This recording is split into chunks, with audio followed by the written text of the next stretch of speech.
அனைவருக்கும் வணக்கம். கல்வியே துணை. குரூப் 2 குரூப் 4 உடைய ப்ரிலிமினரி சிலபஸ், அதாவது குரூப் 4 சிலபஸ் குரூப் 2 ப்ரிலிமினரி சிலபஸை சேஞ்ச் பண்ணிட்டாங்க.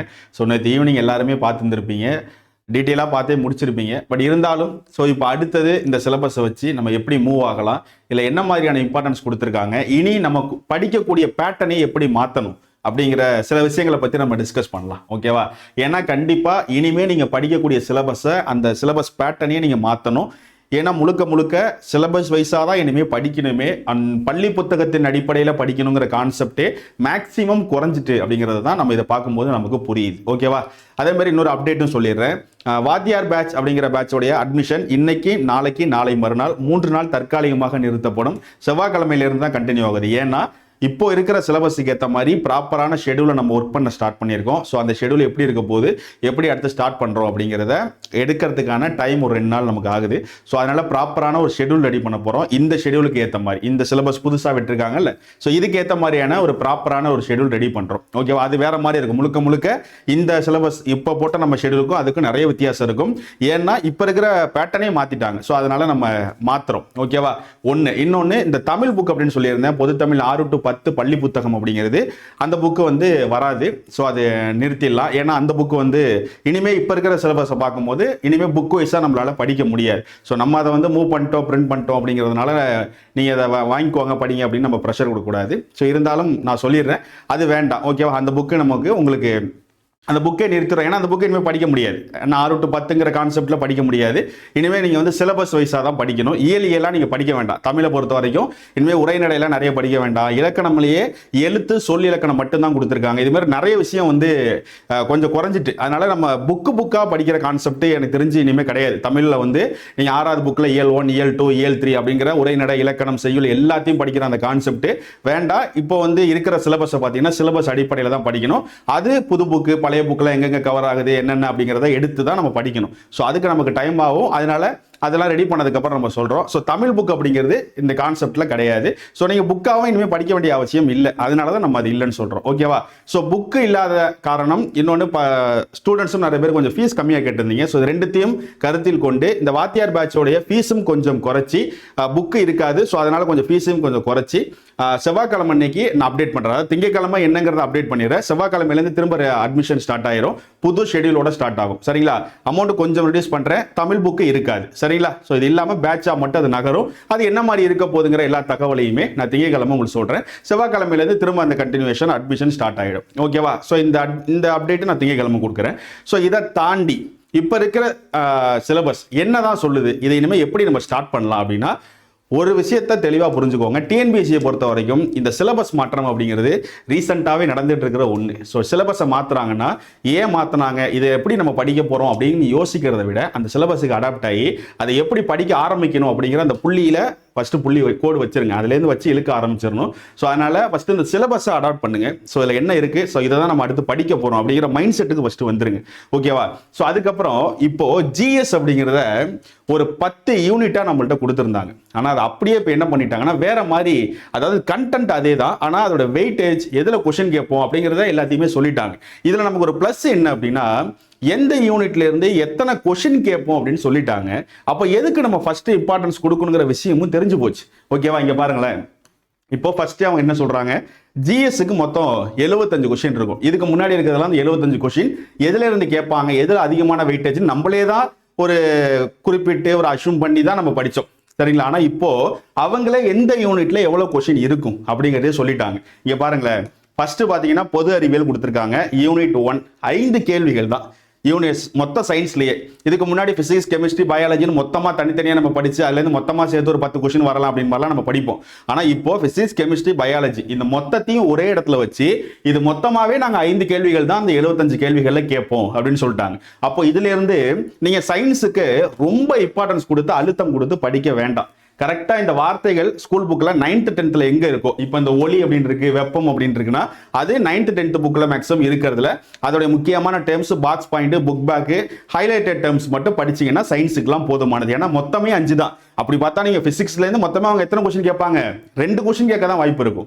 கெமிஸ்ட்ரி ஒரு 2 இல்ல பயாலஜி 1. அப்போ மொத்தமா பாத்தீங்கன்னா 2 1 2 இந்த மாதிரி ஏதோ ஒரு பேட்டர்ன்ல தான் இருக்க போகுது. அப்ப அதுக்காக நீங்க உட்கார்ந்து லைன் பை லைனா சயின்ஸ் படிக்க வேண்டாம். இதுக்கு ஏத்த மாதிரி நம்ம அடாப்ட் ஆகிக்கலாம். ஓகேவா? ஒன்னு சயின்ஸ். அடுத்தது பாருங்களேன், 2வது யூனிட் ஜியோகிராஃபி, புவியியல் கொடுத்திருக்காங்க. ஜியோகிராஃபில இருந்து 5 கேள்விகள். இதுக்கு முன்னாடியுமே ஜியோகிராஃபில நமக்கு ஒரு 5 கேள்விகள் தான் இருந்துச்சு. இருந்தாலும் இப்ப தெளிவா தெரிஞ்சிருச்சு இதுல இருந்து இத்தனை கேள்விகள் தான் இருக்கும் அப்படின்னு சொல்லிட்டாங்க. ஜியோகிராஃபியை பொறுத்த வரைக்கும் அதே சிலபஸ் தான், எந்த மாற்றமும் இல்லை. நம்ம எப்பொழுதும் படிக்கிற மாதிரியே ஜியோகிராஃபி படிச்சிடலாம். சரிங்களா? அடுத்தது பாருங்க, 3வது யூனிட்ல இந்தியாவின் வரலாறு, பண்பாடு மற்றும் இந்திய தேசிய இயக்கம் அப்படின்னு சொல்லி ஒரு 10 கேள்விகள். ஆக்சுவலா இது என்ன அப்படின்னா, ஹிஸ்டரி இருக்குல்ல, இந்திய வரலாறு, அதையும் ஐஎன்எம்மையும் ஒன்னா சேர்த்து ஒரே யூனிட்டா கொடுத்துட்டாங்க. ஸோ 3வது யூனிட்டாக இந்தியன் ஹிஸ்டரியும் இந்தியன் நேஷனல் மூவ்மெண்ட்டுங்கிற அந்த ரெண்டுத்தையும் சேர்த்து ஒரே யூனிட்டாக கொடுத்துட்டாங்க. தனித்தனியா இருந்ததை ஒன்னா கொடுத்துட்டாங்க. ஸோ 3வது யூனிட்ல இந்திய வரலாறும் இந்திய தேசிய இயக்கத்தையும் நீங்க சேர்த்து படிக்கிறீங்க. மற்றபடி சிலபஸ் அதே தான், அங்க என்ன கொடுத்துருப்பாங்களோ அதே சிலபஸ் தான். ஆனா மொத்தமா சேர்த்து உங்களுக்கு 10 கேள்விகள் இதுல இருந்து வரும்னு சொல்றாங்க. அதாவது மொத்த இந்திய வரலாறு, மொத்த இந்திய தேசிய இயக்கம், இது ரெண்டுத்தையும் நீங்க சேர்த்து படிச்சீங்கன்னா 10 क्वेश्चन வருங்கிறாங்க. சோ இதுக்கு அடுத்ததாக வேற என்ன அப்படின்னா, இந்திய ஆட்சியல், அதாவது இந்தியன் பாலிட்டி 4வது யூனிட்டாக கொடுத்திருக்காங்க. சோ இந்தியன் பாலிட்டியில மொத்தம் 15 கேள்விகள். ஓகேவா? இதுக்கு முன்னாடி எல்லாம் இந்தியன் பாலிட்டியில ஒரு 10ல இருந்து ஒரு 12 13 கேட்பாங்க குரூப் 4ல அப்படிங்கிற மாதிரி ஒரு கெஸ்ல படிச்சோம். ஆனா இப்ப கிளியரா தெரிஞ்சிருச்சு பாலிட்டில இருந்து நமக்கு 15 क्वेश्चन இருக்க போகுது அப்படிங்கிறது. ஏன்னா பாலிட்டி ஆல்ரெடி நம்ம வெயிட்டேஜ் உள்ள சப்ஜெக்ட், இப்பயும் அது வெயிட்டேஜ் உள்ள சப்ஜெக்டா தான் வச்சிருக்காங்க. பாலிட்டியை பொறுத்த வரைக்கும் சிலபஸ்ல எல்லாம் மாற்றம் இல்லை, அதே சிலபஸ் தான் படிக்கிறீங்க. அடுத்தது பாருங்க, 5வது யூனிட் பாருங்க, இந்திய பொருளாதாரம் மற்றும் தமிழ்நாட்டில் வளர்ச்சி நிர்வாகம். இதுல இருந்து 20 கேள்விகள். ஆக்சுவலா இது என்ன அப்படின்னா, யூனிட் 9 நம்ம ஒன்று படிச்சோம்ல, அந்த சிலபஸ், தமிழ்நாடு வளர்ச்சி நிர்வாகங்கிற அந்த சிலபஸையும் இந்தியன் எக்கனாமிக்ஸ், இந்திய பொருளாதாரம், இது ரெண்டுத்தையும் சேர்த்து ஒரே யூனிட்டா காமிச்சிட்டாங்க. அவ்வளவுதான். சரிங்களா? சோ 5வது யூனிட்ல 20 கேள்விகள் இடம்பெறும். அது என்ன 5வது யூனிட் அப்படின்னா, Indian economics plus Tamil Nadu administration. அதாவது நம்மளுடைய லாங்குவேஜ்ல சொல்லணும் அப்படின்னா யூனிட் 9ஐயும் எக்கனாமிக்ஸையும் ஒன்னா வச்சுட்டாங்க. ஓகேவா? சோ அந்த கான்செப்ட் தான் 5வது யூனிட். இதுல இருந்து 20 கேள்விகள் இருக்கும் அப்படிங்கிறாங்க. அடுத்தது 6வது யூனிட். இந்த 6 யூனிட்டோட ஜிஎஸ் முடியுது. ஓகேவா? 6 யூனிட்டோட ஜிஎஸ் முடியுது. 6வது யூனிட் என்ன அப்படின்னா, நம்ம யூனிட் 8ன்னு ஒன்று படிச்சோம்ல, அதுதான் இங்க இருக்கிற 6வது யூனிட். தமிழ்நாட்டின் வரலாறு, பண்பாடு மற்றும் சமூக அரசியல் இயக்கங்கள் அப்படின்னு சொல்லக்கூடிய இதுதான். அங்க நம்ம யூனிட் 8ன்னு படிச்சது தான், அதே சிலபஸ் தான் இங்க இருக்கும் குரூப் 4க்கு. ஓகேவா? இது குரூப் 4 சிலபஸ் நீங்க பாக்குறது அதே தான் இங்க இருக்கும். ஆனா இதுல இருந்து எத்தனை கேள்விகள் இடம்பெறும்? 20 கேள்விகள். அதான் ரொம்ப முக்கியம். இப்போ 75 கேள்விகள் மொத்தம் ஜிஎஸ்க்கு நமக்கு இது தெரியும். இதுக்கு முன்னாடிலாம் அந்த 75 கேள்விகள் எங்கெங்க இருந்து எவ்வளவு வெயிட்டேஜ்னு எதுவுமே நமக்கு தெரியாம குத்து மதிப்பா படிச்சுக்கிட்டு இருந்தோம். ஆனா இப்ப இருக்கிற ஒரு பிளஸ் என்ன அப்படின்னா, இப்போ ஃபர்ஸ்ட் நம்ம எதை படிக்கணும்? இப்போ வந்து நீங்க வந்து இப்போ 0ல ஸ்டார்ட் பண்றீங்க. ஃபர்ஸ்ட் இப்போ இந்த யூனிட் ஸ்டார்ட் பண்றீங்கன்னா எங்க ஸ்டார்ட் பண்ணணும்? 3 விஷயத்துல ஏதாவது ஒன்று தொடணும். ஒன்னு எதை தொடணும்? கடைசியா ஃபர்ஸ்ட் இந்த கடைசியா இருக்கிற இந்த யூனிட்டை தான் ஃபர்ஸ்ட் தொடணும். அதாவது 6வது யூனிட். இப்ப இருக்கிற சிலபஸ் படி பாத்தீங்கன்னா இதுதான். அதாவது நம்ம யூனிட் 8ன்னு ஒன்று படிச்சோம்னா அதை தான் இங்க கொடுத்துருக்காங்க. இதுல இருந்து தான் 20 क्वेश्चन கேட்க போறாங்க. ஓகேவா? 75ல 20 क्वेश्चन இந்த 6வது யூனிட்ல இருந்து. இதுக்கு அடுத்து எதை படிக்கணும்? இதுக்கு அடுத்து 20 क्वेश्चन கேட்கறது 5வது யூனிட். இதுக்கு முன்னாடி இருக்குல்ல, இதுக்கு முன்னாடி இருக்கா இந்த 5வது யூனிட் இந்தியன் எக்கனாமிக்ஸும் தமிழ்நாடு அட்மினிஸ்ட்ரேஷன், இது ரெண்டுத்தையும் சேர்த்து 20 क्वेश्चन. அடுத்தது இது படிக்கணும். அப்ப 20 20 40 क्वेश्चन. அடுத்தது எதை படிக்கணும்? அடுத்து பாலிட்டில இருந்து 15 கேள்விகள். அப்ப மொத்தம் 55 கேள்விகள் 3 யூனிட்ல இருந்தே வந்துடும். ஒன்னு பாலிட்டி, அடுத்ததாக இருக்கக்கூடிய இந்திய பொருளாதாரம் மற்றும் தமிழ்நாட்டில் வளர்ச்சி நிர்வாகம் 2, மூணாவதாக தமிழ்நாடு வரலாறு, மரபு, பண்பாடு இருக்குல்ல அந்த யூனிட் 8 கான்செப்ட். அது மொத்தம் 3 யூனிட்ல இருந்தே உங்களுக்கு 55 क्वेश्चन வந்துடும். இப்ப இருக்கிற சிலபஸ் அடிப்படையில் இந்த 3 யூனிட்டை படிச்சாலே உங்களுக்கு 55 क्वेश्चन. அதுக்கப்புறம் இந்தியன் ஹிஸ்டரி, இந்திய வரலாறு மற்றும் ஐஎன்எம், இந்த ரெண்டுத்தையும் சேர்த்து படிச்சீங்கன்னா ஒரு 10 क्वेश्चन. அப்போ மொத்தம் 65 क्वेश्चन இதுல இருந்தா வரும். அப்ப பேலன்ஸ் கடைசியா ஒரு 10 क्वेश्चन பாத்தீங்கன்னா சயின்ஸ், ஜியோகிராஃபி ரெண்டுத்துலயும் 5 கேள்விகள். அதனால இது ரொம்ப நம்ம அழுத்தம் கொடுத்து படிக்க வேண்டாம். ரொம்ப லைன் பை லைனால 9th 10th நீங்க படிக்கணும்னு அவசியம் இல்லை. நம்மளும் இப்ப 9th சயின்ஸ் எடுக்கிறதா இருந்தோம், அது தள்ளி போயிட்டே இருந்துச்சு. அதுக்கு முன்னாடி நம்ம நிறைய கிளாஸஸ் எடுத்தோம். ரீசெண்டா நம்மளால கொஞ்சம் தவிர்க்க முடியாத சூழ்நிலை, நம்மளால எடுக்க முடியாம இருந்துச்சு. கண்டிப்பா இதுக்கப்புறம் இப்ப இருக்கிற சிலபஸ் அடிப்படையில் நான் நிறைய கிளாஸஸ் உங்களுக்கு ரேண்டமா நான் எடுத்து கொடுக்குறேன். இப்ப இருக்கிற சிலபஸ் அடிப்படையில் இனிமே ஸ்கூல் புக் கான்செப்ட் அப்படிங்கறத நம்ம கொஞ்சம் தவிர்த்துறது நல்லது. இனிமே நம்ம புக்கா படிக்கிறோங்கிற கான்செப்ட் நமக்கு பெருசா நமக்கு அது எந்த அளவுக்கு ஒர்க் ஆகும் அப்படிங்கறத தாண்டி இனிமே சிலபஸ் வைஸா படிக்கணும் அப்படிங்கறத நம்ம இது மூலமா புரிஞ்சுக்கிறது. இனிமே சிலபஸ் வைஸா படிங்க, அதுதான் நமக்கு வந்து கரெக்டா இருக்கும். அதாவது புக் வைஸா படிக்க வேண்டியது இப்ப ஜியோகிராஃபின்னு எடுத்துக்கிட்டா எடுத்துக்கிட்டீங்கன்னா அது ஓகே, நம்ம அந்த 10th ஜியோகிராஃபி நம்ம ரொம்ப முக்கியமானது அப்படின்னா. மற்ற யூனிட்லாம் பார்த்தீங்கன்னா நமக்கு சிலபஸ் வைஸாக படிக்கிறது தான் இனிமேல் நல்லது. ஓகேவா? அப்போ ஜிஎஸ்னாலே ஃபர்ஸ்ட் நீங்கள் படிக்க வேண்டியது யூனிட் 8, அடுத்து யூனிட் 9, அடுத்து எக்கனாமிக்ஸ், அடுத்தது பாலிட்டி. இந்த 4 யூனிட்டை தான் நீங்கள் ஃபர்ஸ்ட் முடிக்கணும். இந்த 4 யூனிட்லேருந்து உங்களுக்கு 55 கொஸ்டின் வரப்போகுது. அதுக்கப்புறம் தான் ஐஎன்எம், அதுக்கப்புறம் ஹிஸ்ட்ரி, அதுக்கப்புறம் ஜியோகிராஃபி, அதுக்கப்புறம் சயின்ஸ். இந்த பேட்டர்னில் தான் இனிமேல் நீங்கள் படிக்கணும். அதுக்கேற்ற மாதிரி தான் நம்ம இனிமேல் வரக்கூடிய ஷெடியூலையும் மாற்ற போகிறோம். ஏன்னா இப்போ இதுக்கு முன்னாடி நம்ம வச்சிருந்த ஷெடியூல் பார்த்தீங்கன்னா 10 யூனிட்டாக நம்ம ரெடி பண்ணோம். இப்போ இன்னொன்று நோட் பண்ணி பாருங்க, கரண்ட் அஃபேர்ஸ் அப்படிங்கிறது இதில் தனியாக கிடையவே கிடையாது. இந்த 6 யூனிட்ல கரண்ட் அஃபேர்ஸ் கிடையாது. ஏன் கரண்ட் அஃபேர்ஸ் தனியாக வைக்கல அவங்க அப்படின்னா, கரண்ட் அஃபேர்ஸ் எல்லாத்தோட எண்டில் பாருங்க நடப்பு நிகழ்வுன்னு ஒரு வார்த்தை இருக்கும். எல்லா சிலபஸோட எண்டில் பாருங்க, இங்க பாருங்க நடப்பு நிகழ்வு எல்லாத்தோட எண்ட்லையும் பார்த்தீங்கன்னா நடப்பு நிகழ்வுன்னு வார்த்தையை வச்சுட்டாங்க. அதுக்கு என்ன அர்த்தம் அப்படின்னா, நீங்க ஒரு யூனிட் படிக்கிறீங்களா, எக்கனாமிக்ஸ் படிக்கிறீங்களா, எக்கனாமிக்ஸ் ரிலேட்டடா கரண்ட் அஃபேர்ஸ் ஏதாவது இருந்தால் நாங்கள் கேட்போம்ட்டாங்க. அவ்வளோதான், முடிஞ்சு போச்சு. எப்பொழுதும் சொல்ற மாதிரி தான் நடப்பு நிகழ்வுகள் அப்படிங்கிறது நமக்கு வந்து ரொம்ப நிறைய 20 கொஸ்டின் வரப்போகுது, 15 கொஸ்டின் வரப்போகுதுன்னு கிடையாது. ரொம்ப கம்மியாக கேட்பாங்க. அதையுமே நம்ம கடைசி ஒரு 6 மாதம் 7 மாதத்துக்கு இருக்கக்கூடிய முக்கியமான அப்டேட் எக்ஸாம் டைமில் பார்த்துட்டு போனால் போதும். அதனால நடப்பு நிகழ்வுகளை நினைச்சு நீங்கள் ரொம்ப பயப்பட வேண்டாம். அது எப்பொழுதும் உள்ள மாதிரி தான். அந்தந்த யூனிட் படிக்கும் போதே கூடுதலாக சேர்த்து நம்ம நடப்பு நிகழ்வு அது சம்பந்தப்பட்டது என்ன இருக்கோ அதை படிச்சுக்கலாம். ஓகேவா? கரண்ட்ல என்ன அப்டேட் இருக்குன்னு பார்த்துக்கலாம். ஸோ இவ்வளவுதான் ஜிஎஸ்ல, இவ்வளவுதான். ஓகேவா? ஸோ ஜிஎஸ் பொறுத்த வரைக்கும் கண்டிப்பாக இதுக்கப்புறம் நீங்க படிக்கக்கூடிய அந்த மெத்தடை மாத்திக்கணும். இதுக்கு முன்னாடி படிச்ச மாதிரியே அந்த யூனிட் எக்கனாமிக்ஸ் முடிச்சிட்டேன், பாலிட்டி முடிச்சிட்டேன் முடிக்காதீங்க. ஆனா அதே தான் கொடுத்துருக்காங்க. ஆனாலும் இதுல எவ்வளவு வெயிட்டேஜ் எதுக்கு கொடுத்துருக்காங்கன்னு தெரிஞ்சு அதுக்கேற்ற மாதிரி தான் நம்ம படிக்கணும். அதனால தான் இதுக்கேற்ற மாதிரி தான் நம்ம ஷெடியூலே ரெடி பண்ண போறோம். இதுக்கப்புறம் நம்ம வரப்போற செவ்வாய்க்கிழமை இன்னைக்கு காலையில வரப்போற ஷெடியூல் முழுக்க இன்னைக்கு இருக்கக்கூடிய இந்த சிலபஸ், புதிய சிலபஸின் அடிப்படையில் நான் ப்ராப்பரான ஒரு ஷெடியூல் அடுத்த ஒரு 6 மாசத்துக்கு ரெடி பண்ணிடுவேன். அந்த சிலபஸின் அடிப்படையில் தான் வகுப்பு நடக்கும். அதுதான் குரூப் 4க்கு நீ எழுதவும் போவீங்க. ஓகேவா? சரி சார், ஜிஎஸ் முடிஞ்சிருச்சு. அடுத்து மேக்ஸ் பாருங்க. மேக்ஸை பொறுத்த வரைக்கும் 25 கேள்விகள் தான், அதுல எந்த மாற்றமும் இல்லை. ஆனால் அதையும் பிரிச்சு கொடுத்துட்டாங்க, நாங்க எதுல இருந்து கேட்போம் அப்படின்னு சொல்லி. இங்க பாத்தீங்கன்னா 2ஆ பிரிச்சு கொடுத்துருக்காங்க. அந்த 25, 15, 10 அப்படின்னு தனியா பிரிச்சுட்டாங்க. மேக்ஸை பொறுத்த வரைக்கும் அதுல பெரிய மாற்றம் இல்லை, எப்பொழுதும் உள்ளதா. ஆனா பிரிச்சு கொடுத்துட்டாங்க. இந்த 15 கேள்விகள் பாத்தீங்கன்னா மேஜர் டாபிக், சுருக்குதல், விழுக்காடு, எல்சிஎம், HCF, விகிதம் மற்றும் விகிதாச்சாரம், தனி வட்டி, கூட்டு வட்டி, மென்சுரேஷன், டைம் அண்ட் ஒர்க், இதெல்லாமே 15 கேள்விகள். அதுக்கப்புறம் ரீசனிங் இருக்கும்ல, அதுல இருந்து ஒரு 10 கேள்விகள், மொத்தம் 25 கேள்விகள். மேக்ஸை பொறுத்த வரைக்கும் அதே பேட்டர்ன் தான். ஆனா தனித்தனியா எத்தனை கொஸ்டின் வரப்போகுதுன்னு சொல்லிட்டாங்க. அதுக்கப்புறம் முக்கியமானது தமிழ். தமிழ் தான் இப்போ எல்லாருமே பார்த்துட்டு கொஞ்சம் ஷாக் ஆகிருப்பீங்க. இல்லை இது என்ன பண்ணலாம், இது எப்படி தொடங்கலாம் அப்படிங்கிற மாதிரி நினச்சிருப்பீங்க. ஆனால் நல்லா பாருங்க, தமிழை பொறுத்த வரைக்கும் உங்களுக்கு என்ன சில வேலைகள் மிச்சமாகுதுன்னா, இனிமேல் நீங்கள் புக் வைஸாக படிக்க வேண்டிய அவசியம் இருக்காது. சரிங்களா? அவங்க தெளிவா என்ன பண்ணிட்டாங்க பாருங்க, 10ஆம் வகுப்பு தரத்துல 100 கேள்விகள் தமிழ்ல எதுல இருந்து கேட்போம்ங்கிறத சொல்றாங்க. ஃபர்ஸ்ட் அவங்க என்ன சொல்றாங்க, இலக்கணம்ல இருந்து 25 கேள்விகள் இருக்கும். ஆனா இலக்கணம்னு அவங்க பொதுவா கொடுக்கல. 6ல இருந்து 12 வரைக்கும் இருக்கக்கூடிய எல்லா இலக்கணம்னு அவங்க சொல்லல. அவங்க சொல்றது என்ன அப்படின்னா, எழுத்து சொல். இங்க பாத்தீங்களா, எழுத்து மற்றும் சொல் இலக்கணம், இந்த 2 இலக்கணத்தை தான் மென்ஷன் பண்றாங்க. அப்ப இந்த எழுத்து சொல் அதுலயுமே என்னென்ன நாங்க கேட்போம் அப்படிங்கிறத மென்ஷன் பண்ணிருக்காங்க. அப்போ இந்த இலக்கணம் 25 கேள்வி, இந்த எழுத்து சொல் வந்து 6வதுல இருந்து 10வது வரைக்கும் இருக்கக்கூடிய புதிய புத்தகம், அதுக்கப்புறம் 6 to 10 பழைய புத்தகம். இந்த 2த்துலயும் இது எங்கெங்கெல்லாம் கவர் ஆகுது எழுத்து சொல் அப்படிங்கிறத நம்ம தேடி படிச்சோம்னா போதும். அப்ப 11th 12th வேண்டாமா? கண்டிப்பா 11th 12th உடைய டேர்ம்ஸை பார்த்துக்கோங்க. ஆனா இந்த இதுலயே கடைசியில் அவங்க சொல்லியிருக்காங்க தான் 10ஆம் வகுப்பு தரத்துல நாங்க கேட்போன்னு. இருந்தாலும் இது ஒரு ஃபர்ஸ்ட் எக்ஸாம். இதுதான் நீங்க, அதாவது இந்த பேட்டர்ன்ல இந்த வரப்போற குரூப் 4 எல்லாருமே ஃபர்ஸ்டா எழுத போறோம். அதனால சேஃப் ஜோனுக்கு 11th 12th கொஞ்சம் டச் பண்ணி அதில் இருக்கிற நூல்வெளி, அதில் இருக்கிற முக்கியமான டேர்ம்ஸ் இது சம்பந்தப்பட்டதெல்லாம் என்னென்னங்கிறத பார்த்து வச்சுறது நமக்கு நல்லது. நீங்க டெப்தா படிக்க வேண்டாம். கண்டிப்பா இனிமேல் 11th 12th டெப்தா படிக்கவே வேண்டாம். ஜஸ்ட் அதில் இருக்கிற முக்கியமான டேர்ம்ஸை கலெக்ட் பண்ணிக்கோங்க. சரிங்களா? அப்ப இலக்கணம்ல இருந்து 25 கேள்வி, எழுத்து இலக்கணம், சொல் இலக்கணம், அதுலயும் எதுல இருந்து வரும் அப்படிங்கறத சொல்லிட்டாங்க. இத புக்ல தேடி கண்டுபிடிச்சா போதும். அடுத்தது பாருங்க, சொல்லகராதி 15 கேள்விகள் இதுல தான் வரப்போகுது. எதிர் சொல்லை எடுத்து எழுதுதல், ஓரெழுத்து ஒரு மொழி, உரிய பொருளை கண்டறிதல், இது எல்லாமே இதுக்கு முன்னாடி இருந்துச்சு. இதுக்கு முன்னாடி இந்த சிலபஸ்ல இருந்தது தான். இதெல்லாம் ஸ்கூல் புக்ல எங்க இருக்குன்னு கண்டுபிடிக்கணும் ஒண்ணு. அப்ப இது எல்லாமே முழுக்க பள்ளி புத்தகத்துல இருக்கான்னு கேட்டா அப்படியும் கிடையாது.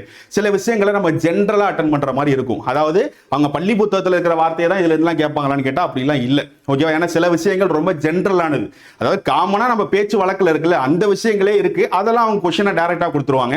அப்ப நம்ம தான் அந்த ஸ்பாட்ல, அந்த பிரசன்டேஷன்ல, அந்த பிரசன்ட்ல நம்ம யோசிச்சு அதை அட்டன் பண்ணணும். அது மாதிரியும் தமிழ்ல இருக்கு. முழுக்க பள்ளி புத்தகத்துல இருக்கான்னு கேட்டா இல்ல, கொஞ்சம் நம்ம. ஆனா அது ரொம்ப கஷ்டமா இருக்காது. நீங்க ஜென்ரலா நீங்களே இதை அட்டன் பண்ணலாம், உங்களுக்கே அது தெரிஞ்சிடும். சரிங்களா? இங்க பாருங்களேன், கோடிட்ட இடத்தில் சரியான சொல்லை தேர்ந்தெடுத்தல், பள்ளிக்கு சென்று கல்வி டேஷ் சிறப்புன்னு கொடுத்துருக்காங்க. அப்போ அந்த டேஷ்ல என்ன வரும்? பயிலுதலா எழுதுதான்னு கேட்டா பயிலுதல். இதெல்லாம் ரொம்ப ஜென்ரலா உங்களுக்கே தெரிஞ்சிடும். இதெல்லாம் லைட்டா பிராக்டிஸ் எடுத்தா போதும். நீங்க நினைக்கிறதெல்லாம் ரொம்ப கஷ்டம்லாம் கிடையாது. ஓகேவா?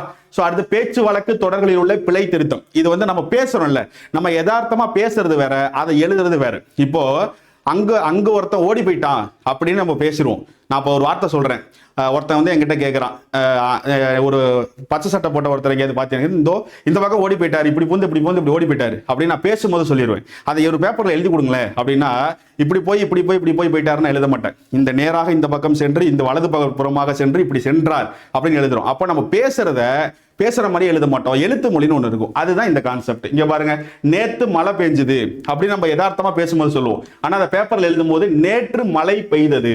சோ எழுத்து மொழின்னு ஒன்று வேற, பேச்சு மொழிங்கிறது வேற. சோ அதை தான் இங்க கொடுத்துருப்பாங்க. சோ இதுவும் நம்ம ஜென்ரலாவே அட்டன் பண்ணலாம். இருந்தாலும் புக்ல எங்க இருக்குன்னு பார்த்துடணும்.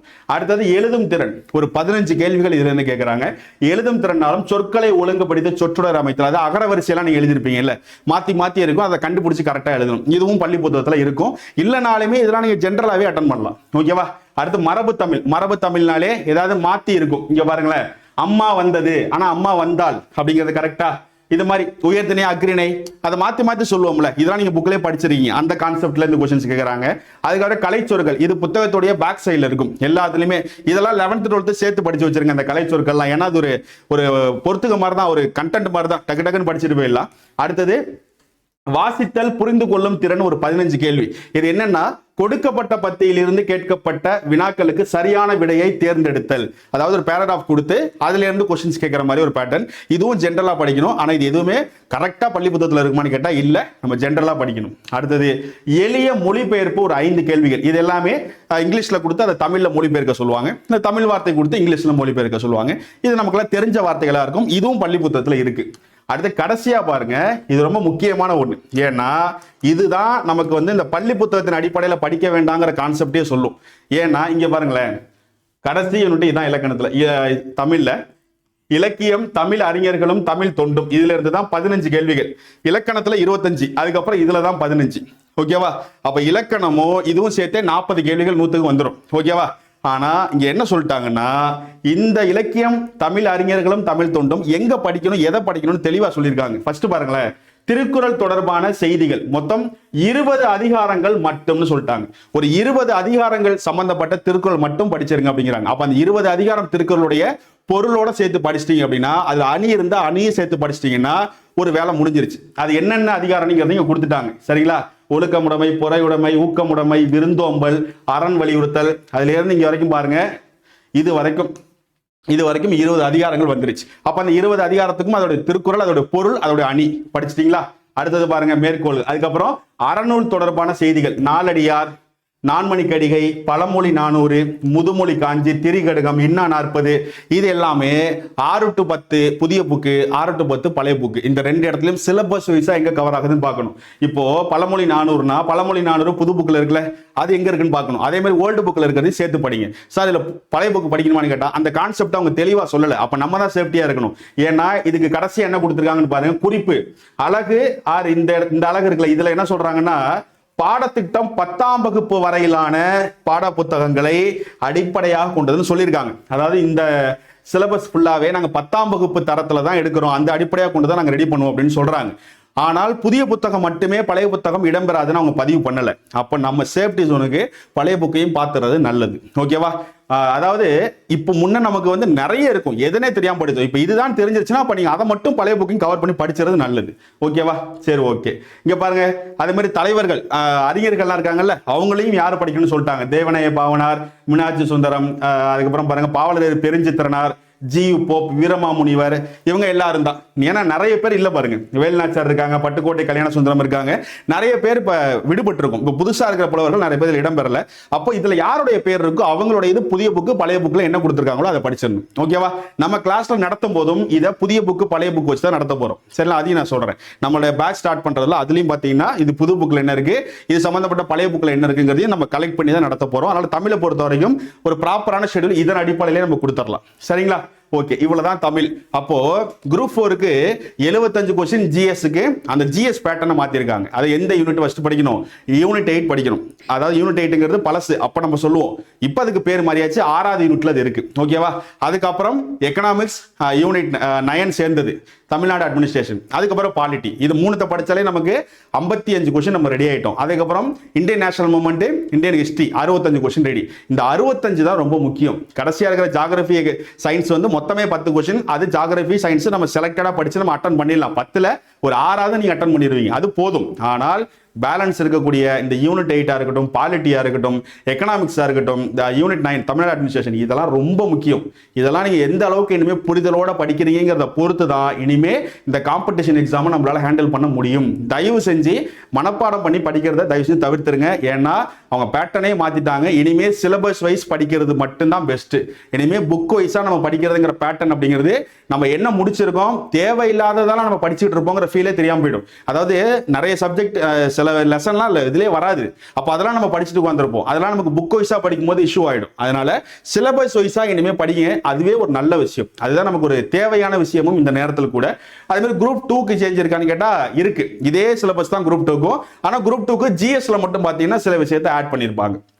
இதுக்கு முன்னாடி எப்படி குரூப் 2க்கும் குரூப் 4க்கும் சின்ன வித்தியாசம் இருந்துச்சோ அதே வித்தியாசம் தான் ஜிஎஸ்ல மட்டும் இருந்துச்சு. ஓகேவா?